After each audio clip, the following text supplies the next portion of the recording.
Since the advent of the Monroe Doctrine, the United States has strived to pursue a foreign policy that promotes freedom and democracy across the globe, without attempting to directly colonize lands and integrate them into an American empire. You know, except for Hawaii and Alaska. And maybe Iraq. The jury's still out there. But back in the day, if your country conquered another one, you'd get all sorts of cool stuff. Neat hats, incense, war brides, the occasional religion. It was totally worth destroying other cultures if you got to steal their artifacts. Still, we in America have to pretend like we're not imperialists. We have to content ourselves with the like of this expansion pack, Age of Empires 3, the Warchiefs.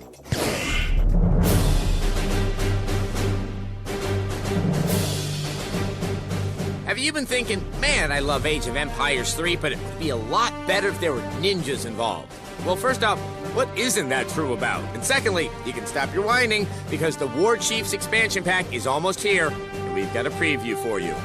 The defining feature of Warchiefs is the addition of 3 new playable Native American civilizations, the Iroquois, the Sioux, and the Aztecs.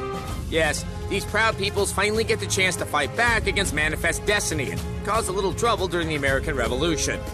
The Native American tribes don't have a home city like their European counterparts. In their place is a tribal council, which at any point can vote you off the island.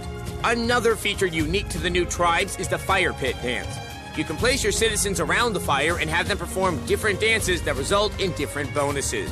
One dance racks up your experience faster, another accelerates your training, and the final dance is televised on a Fox reality show called So You Think You Can Rain Dance, where perspiration equals precipitation. The titular Warchiefs are also filled with extra boosts for the troops, which is great. But I was kind of hoping they'd have the power to grow 100 times their normal size, because if I learned anything from Super Friends, it's that Chiefs can do that. Oh, but they're not Apache, I see. What the Warchiefs can do is draft some of the animals into the action, like these bears, and just imagine all the damage a bear army could do. The Americans would be lost without their picnic baskets. The sound effects on the Great Plains are superb. You can hear the water lapping at the shore's edge, the howl of a wolf summoning the pack, and the future echo of me losing $20 at the slots in a casino. A few new gameplay options are also on their way, like declaring a revolution. In a neck-and-neck military race, a revolution converts your whole population to a giant militia, thus immediately buffing up your army for that final blow to turn the tide. Kill now, talk later. And if winning with force isn't your speed, you can always emerge victorious using the new trade monopoly option, because he who controls the coonskin cat market controls the world.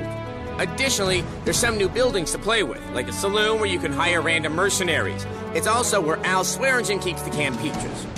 And I hear you might be able to find a ship fast enough to make the Kessel Run in less than 12 parsecs there, too. If you're lucky, you can hire one of the new ninja units there. We showed them to you, but they're stealthy little buggers. And as we all know, the only time ninjas reveal themselves is right after you take their scythe through your heart. Overall, the Warchiefs expansion pack looks like it'll add some great features and solid gameplay to an already winning franchise. I'm free. Thank you all.